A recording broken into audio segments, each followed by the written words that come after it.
много в России людей, готовы по зову сердца делиться своими знаниями в каждом регионе, в каждом городе и даже в самом небольшом населенном пункте. Коллеги, студенты, преподаватели, дорогие гости, сегодня действительно особый день, потому что к нам возвращается общество знаний, которое уже предлагает очень хорошие планы и программы.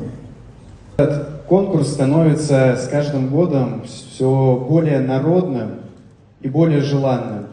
Задумайтесь только, всего 4 года с момента того, как общество знания перезапустилось в России.